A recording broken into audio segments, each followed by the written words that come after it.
नमस्कार, मैं अंजना और आप देख रहे हैं न्यूज सर्कल। आइए बढ़ते हैं आज की बड़ी खबर की ओर। भारत के सबसे बड़े क्रिप्टो एक्सचेंज प्लेटफॉर्म्स में से एक CoinDCX को हाल ही एक बड़े साइबर हमले का सामना करना पड़ा है। इस हमले में कंपनी को करीब 378 करोड़ रुपए यानी 4.42 करोड़ डॉलर की भारी चपत लगी है। हालांकि कंपनी का दावा है कि ग्राहकों का पैसा पूरी तरह सुरक्षित है। ये हैकिंग की घटना 19 जुलाई की सुबह 4 बजे हुई। DCX की सिक्योरिटी सिस्टम्स ने एक आंतरिक खाते में अनाधिकृत पहुंच का पता लगाया। कंपनी ने तुरंत जांच शुरू कर दी और संबंधित खाते को अलग कर दिया। कंपनी के मुताबिक ये चोरी एक ऑपरेशनल वॉलेट तक ही सीमित रही, यानी वेब वॉलेट जो सामान्य ऑपरेशंस के लिए उपयोग होता है, न कि ग्राहक निधियों के लिए।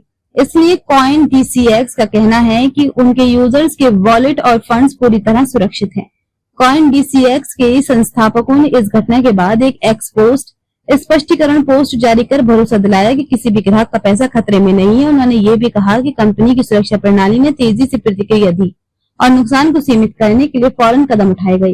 उन्होंने आगे बताया कि इस तरह की घटनाएं दुर्भाग्यपूर्ण हैं, लेकिन कंपनी लगातार अपने सुरक्षा ढांचे को मजबूत करने पर काम कर रही है। इसके अलावा CoinDCX अन्य राष्ट्रीय और अंतर्राष्ट्रीय सुरक्षा एजेंसियों के साथ मिलकर इस घटना की पूरी जाँच कर रहा है। यह घटना एक बार फिर ये सवाल खड़ा करती है कि क्रिप्टो सेक्टर में साइबर सुरक्षा को लेकर कितना जोखिम है।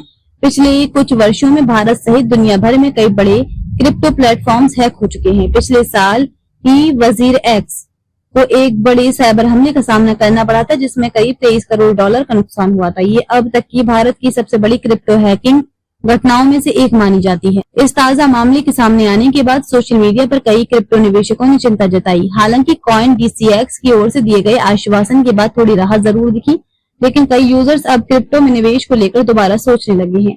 विशेषज्ञों का मानना है कि डिजिटल एसेट में बढ़ती दिलचस्पी के साथ साथ साइबर हमलों का खतरा भी बढ़ता जा रहा है और यही वजह है कि एक्सचेंजों को अब पहले से कहीं ज्यादा सुरक्षा पर ध्यान देने की जरूरत है।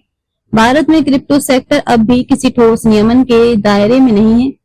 विशेषज्ञों और निवेशकों की ओर से लगातार ये मांग उठती रही है कि सरकार को स्पष्ट नीतियां बनानी चाहिए ताकि इस तरह की घटनाओं में पीड़ितों को सहायता मिल सके और भरोसा बहाल हो। हालांकि हाल के वर्षों में केंद्र सरकार और रिजर्व बैंक ने क्रिप्टो को लेकर कुछ गाइडलाइंस और टैक्स स्ट्रक्चर जारी किए हैं, लेकिन साइबर सुरक्षा के लिए कोई विशेष ढांचा अभी भी अस्तित्व में नहीं है। CoinDCX के साथ हुई ये साइबर चोरी जहां एक और डिजिटल एसेट्स की अस्थिरता को उजागर करती है, वहीं दूसरी ओर ये भी दर्शाती है कि एक छोटी सी चूक भी अरबों रुपए का नुकसान का कारण बन सकती है।